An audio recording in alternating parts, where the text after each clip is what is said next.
Hello students, N के मित्र law class में आपका स्वागत है। जैसा कि आप सभी जानते ही हैं कि हम Hindu minority and guardianship act 1956 से रिलेटेड अपनी क्लासेस स्टार्ट कर चुके हैं। आज हमारी यह यहाँ पर क्लास 4th है। इससे पहले की जितनी भी क्लासेस थी, प्रीवियस क्लासेस, हमने उसमें भी मोस्ट इम्पॉर्टेंट टॉपिक्स कवर कर लिए थे। तो चलिए फिर अपनी आज की क्लास स्टार्ट करते हैं, जिसका नाम है testamentary guardian and there powers, related section 9। सबसे पहले हम एक एक करके अपने पॉइंट्स को क्लियरिफाई करेंगे। सबसे पहले तो यहाँ पर एक क्वेश्चन यह अराइज हो जाता है कि जिन टेस्टामेंट्री गार्जियन की यहाँ पर बात की जा रही है, उन्हें कहाँ पर डिफ़ाइन किया गया है, उन्हें इस एक्ट के सेक्शन 9 में डिफ़ाइन किया गया है। अब इसका सबसेक्शन 1 क्या कहता है, सेक्शन 9 का सब सेक्शन 1 क्या बताता है, वह यह बताता है कि सबसे पहले तो आपसे क्वेश्चन यह भी पूछा जाएगा स्टूडेंट्स इसमें कि किसी माइनर बच्चे के लिए गार्जियन बाय विल कौन अपॉइंट करता है। तो आपका आंसर होगा कि कोई हिंदू फादर, जो हिंदू फादर हैं वो यहाँ पर एंटाइटल हैं कि वह अपने बच्चे के लिए, अपने माइनर पर्सन के लिए या उसकी प्रॉपर्टी या दोनों के लिए बाय विल गार्जियन अपॉइंट कर सकते हैं। और यह राइट किसको है? यह राइट हिंदू फादर को दिया गया है।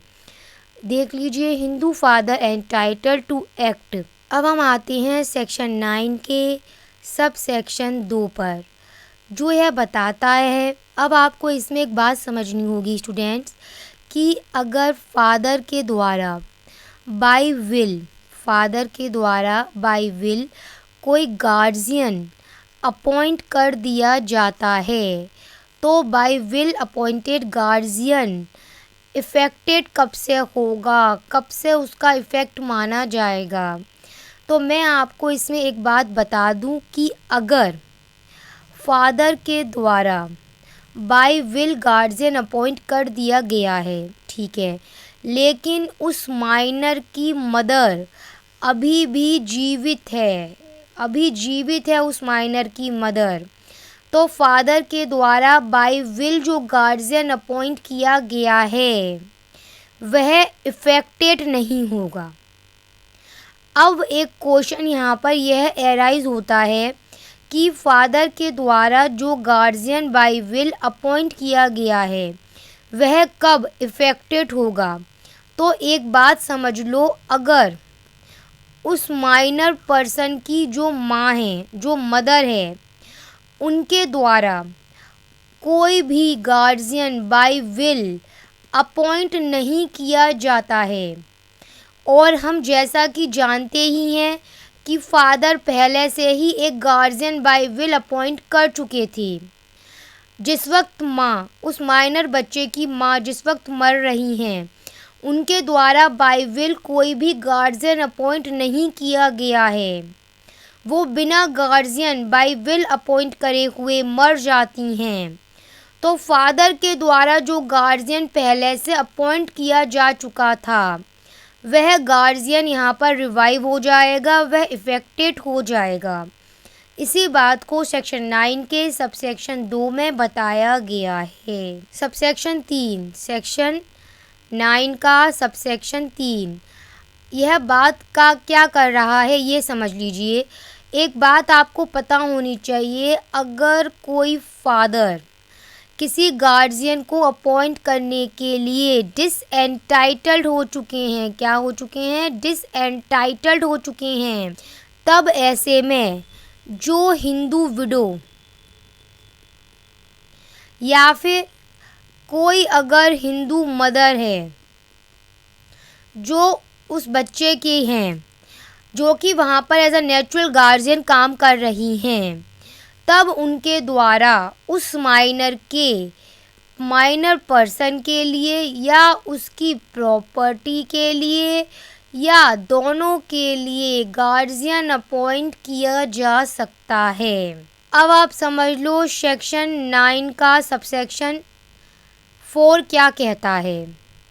एक बात ध्यान रखिएगा, अगर कोई हिंदू मदर है और उनका कोई इलेजिटिमेट चाइल्ड है, कैसा बच्चा है, उनका इलेजिटिमेट चाइल्ड है, तो उस हिंदू मदर को यह राइट है कि वह बाय विल अपने बच्चे के लिए, उस पर्सन के लिए, बच्चे के लिए या उसकी प्रॉपर्टी के रिगार्डिंग या दोनों के regarding by will guardian appoint कर सकती हैं। अब हम बात करेंगे यहाँ पर सेक्शन 9 का सब सेक्शन 5।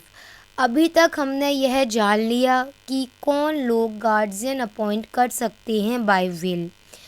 अब हम एक तरह से जो टेस्टामेंट्री गार्जियन हैं, ऐसे गार्जियन जो बाय विल अपॉइंट हुए हैं अंडर सेक्शन 9, अब हम उनके राइट्स के बारे में जानेंगे कि उनके पास क्या अधिकार हैं। सबसे पहले तो एक बात ध्यान रखना, जो भी गार्जियन माइनर के लिए बाय विल अपॉइंट होता है वो कब से इफ़ेक्टेड होगा, वह कब से अपने एक्ट को करेगा। तो ध्यान रखना, जब यहाँ पर डेथ ऑफ फादर, जब यहाँ पर माइनर के फादर की या उसके मदर की डेथ हो जाती है, तब उसके बाद से ही जो गार्जियन बाय विल अपॉइंट हुआ था उसके राइट्स एराइज हो जाते हैं। वह वहाँ पर वह सारे एक्ट्स करेगा जो एक नेचुरल गार्जियन के द्वारा किए जाते हैं। लेकिन एक बात हमें ध्यान रखनी होगी कि जो भी इन पर रेस्ट्रिक्शन होंगे, चाहे इस एक्ट के तहत लगाए गए हों या बाय विल लगाए गए हों, उन रेस्ट्रिक्शन के तहत ही उस गार्जियन को अपने इन कामों को करना होगा। 6 पॉइंट सेक्शन 9 का सबसेक्शन 6 बहुत सिंपल है, समझ लो। इसमें यह बताया गया है कि अगर कोई माइनर गर्ल है, उसके लिए बाय विल कोई गार्जियन अपॉइंटेड होते हैं, तो जैसे ही इस लड़की की शादी होती है, मैरिज होती है, ठीक वैसे ही उस गार्जियन के राइट्स जो बाय विल अपॉइंट हुए हैं गार्जियन, उनके राइट्स इस गर्ल की मैरिज होते ही सीज हो जाएंगे, समाप्त मान लिए जाएंगे।